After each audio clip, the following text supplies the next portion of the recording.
As much as I love decorating for the different holidays, some of my favorite DIY projects are easy farmhouse decorations that can be left up all year long. Hey everyone, welcome back to my channel. If you're new here, my name's Jess and I love to make home decor on a budget. And if you do too, then let's get started. I think these little battery operated hanging lights at the Dollar Tree are so cute, and they come in gold and silver, but they're easy to paint to fit your own decor. I grabbed 2 of the gold ones, and I also grabbed 2 little square box art pieces and 2 decorative jars from the Dollar Tree. I wasn't planning on hanging my lights, so I just removed the little hanger piece that came on the top of both of them, and then I gave each one of the shades of the lights 2 coats of the plaster color by Waverly.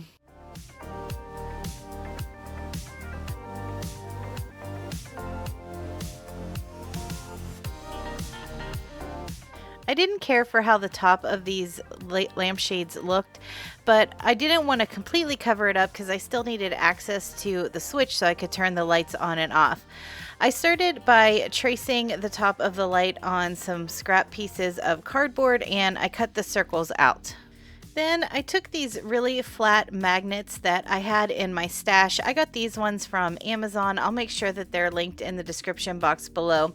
They're super tiny and they're super flat, so they're great for projects like this. And you can see they have a really strong magnetization to them, so they hold things really well. I took the lid off the jar and I'm not going to use that, but I was able to pop the light right into the jar. It squeezed in pretty easily. Then I used a dab of hot glue and I glued one of the magnets to the top of the shade, and I made sure that the glue didn't get on anywhere that I would need to open to change the battery or flip the switch, and then I just secured it in place with a piece of clear tape over top of it. Next, I took another piece of clear tape with the sticky side up and I dropped the other magnet on top of it, and then I was able to take the magnet and the tape and tape it right to the cardboard circle. I did add another dab of hot glue, even though I think the tape would have held just fine. And now my cardboard circle will attach to the top of the light, but I still can access the battery and the switch. I gathered up a few scrap pieces of greenery and I just started hot gluing them to the circle. I started by gluing some of the greenery around the edge of the cardboard just to make sure that that rough edge would be covered up, and then I added some more greenery to the top. Now in the beginning I showed you that I had 2 of everything. I had 2 jars, 2 box art pieces, and 2 lights, and that's because I wanted a set of 2 for in my house. But of course I'm only going to show you how I decorated one because I did do both of them the same. Because this had a hanger on it, you could still see the holes in the top of the light where that hanger used to be. So I took some of this pretty trim from the Dollar Tree and I just hot glued it around the top of the lampshade. And because the lampshade does wobble around a bit, I took just a few dots of hot glue on the lip of the jar and I set the shade down in place. The last step was just to add a little hot glue to the bottom of the jar and set it down inside the piece of box art.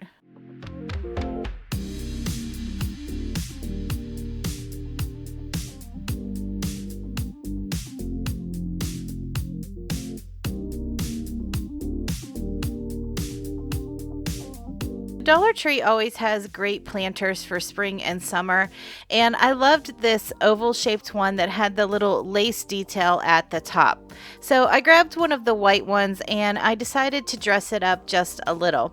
Now underneath that lace pattern on the top there is a matte finish to this planter, so I was hoping that the hot glue would hold pretty well, and it did.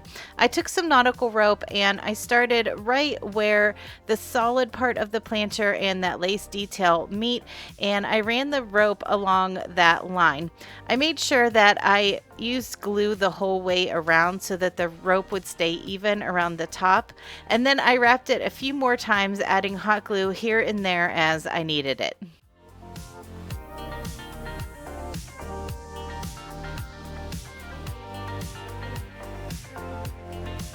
I created 2 small tassels for my planter by wrapping some thin jute twine around a sanding block about 20 times.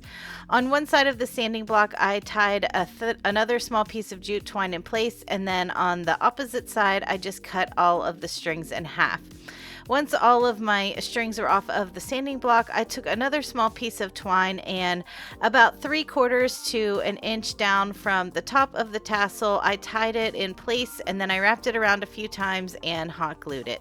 As an extra touch for each of my tassels, I decided just to pop on one little wooden bead to the top of each one. I also decided to make a quick simple bow for my planter, so I took some of this burlap and lace ribbon from the Dollar Tree and I just looped it over on itself, and then I kind of accordion pleated it in the center and tied it around with another piece of jute cord. To put everything together, I hot glued my tassels on first, and then I hot glued the bow over top of them, so it kind of made it look like the tassels were actually the tails of the bow. The last thing I needed to do for this planter was I filled the inside with some floral foam. I added 2 bunches of some pink flowers that I had on hand, and then a few sprigs of greenery here and there.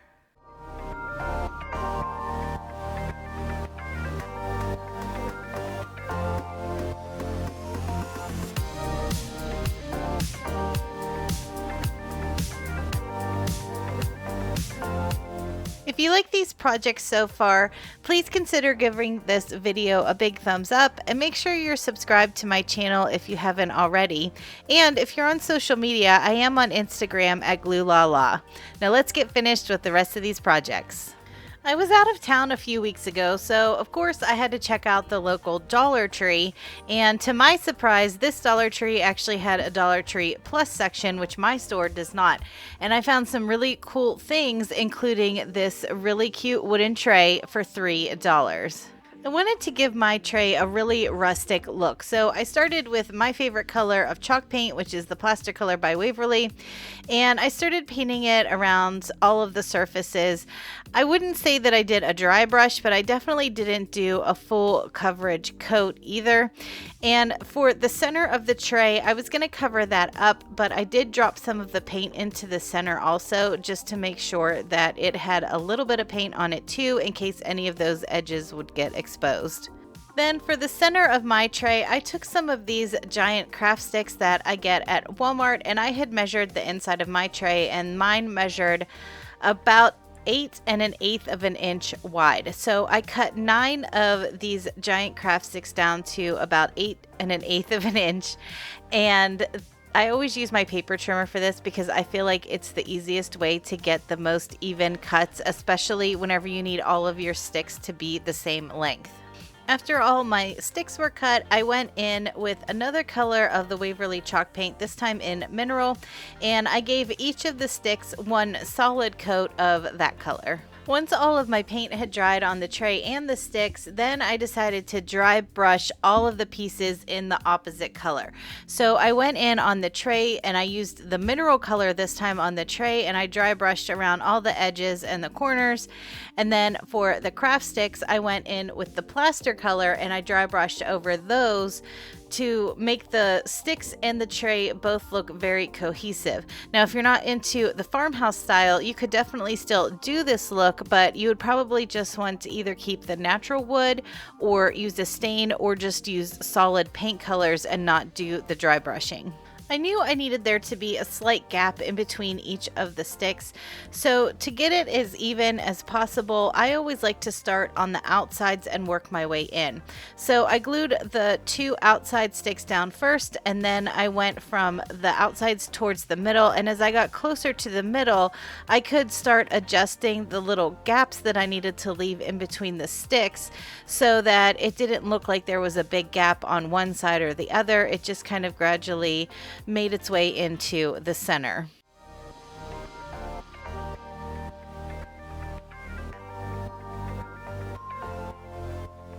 I forgot to hit record, but I did wrap each of the handles of this tray with some jute cord, and then because my jute cord was a little on the fuzzy side, I decided to take a lighter and burn off all the little fuzzy pieces that were left behind. As a final embellishment for my tray, I decided to cut a decal out on my Cricut that says, "Here comes the sun," and I just applied it to one side of the tray. Now, if you really want to keep this out all year long, you might want to skip this part because this kind of implies that it's only a spring and summer craft, but I think I'll probably keep it out all year long anyway.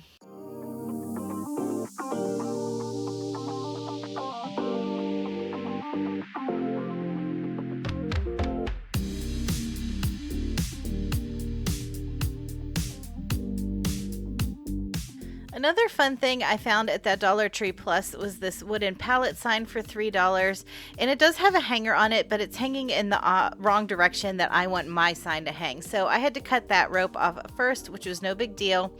And then I knew I wanted to create a simple little wreath for in the center, so I found something that would be about the right size, and I went back and forth if I wanted the roll of painter's tape or the dish, but in the end I decided the painter's tape was a better size for this palette. So then I took that painter's tape and I traced it out onto a scrap piece of cardboard and I cut it out.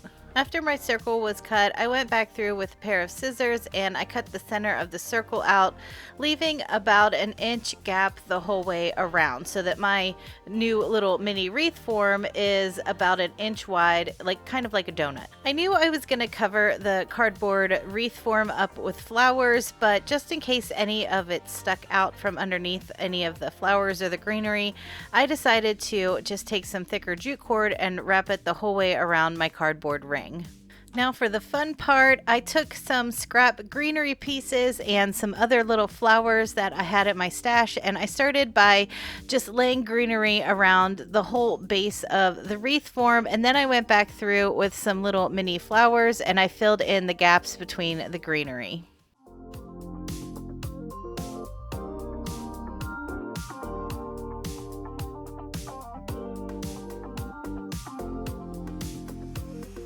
After my wreath was all finished, I just used some hot glue to attach it to the center of the palette.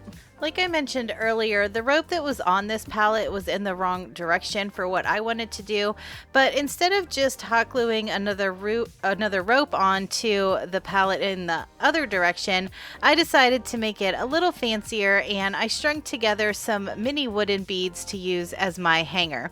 Once I had the beads to the length that I like, all I needed to do was hot glue it on the back.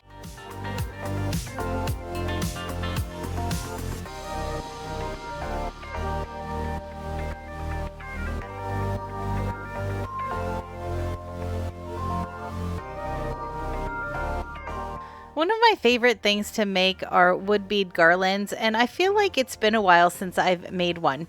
So I decided to make one that had some little flowers coming out of one end, and you can see I doubled up the jute twine and I am going to add the flowers to the end that has the loop on it.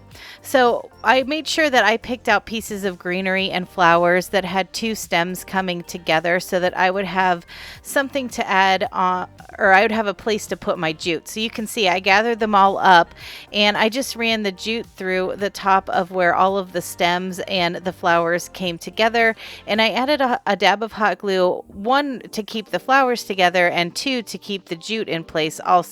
After I had that together, I went through with some plain natural wooden beads that I had and some gray wooden beads, and the pattern that I did was 3 natural wooden beads to 1 gray wooden bead. And I didn't want this garland to be too long. I just wanted it long enough that I could wrap it around different pieces or add it to a tiered tray or a bookshelf or anything like that. After all of my beads were strung on, then I created a tassel for the other end of the garland, and this time instead of using my sanding block for the tassel, I decided to use something bigger because I needed my tassel to be just a little longer. So I'm using my mini scoreboard this time, and I'm basically doing the same thing. I just wrapped it around several times until I felt like there was enough twine on there to make a nice thick full tassel. I thought that the end of the garland where I added the flowers just looked a little too unfinished for my liking, so I decided to wrapped some jute twine around the stems of the flowers so they kind of look like a little bundle of flowers. And I wrapped it until it met up to the end of the bead, and I just secured it with a little hot glue. Then for one extra little embellishment, I took 2 lengths of jute twine and tied a simple bow and glued that onto the stems as well.